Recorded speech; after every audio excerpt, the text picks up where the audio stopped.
Oh, what's up, bitch made faggots? It's your boy WC. And just to have a look in my refrigerator. This is what I got.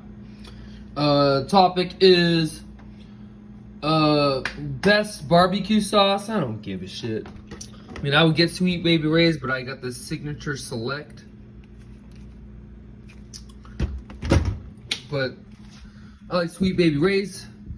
What else do you guys want to see? Oh, yeah, I'm bougie like that. Organic, uncured beef hot dogs. Organic, Trader Joe's, carrots, munch on. Water. This is not healthy.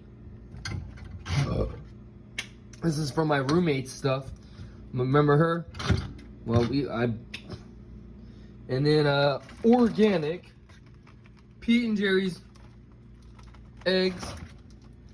And then I got a protein shake. If you guys like this shit, cottage cheese. It tastes nasty. And then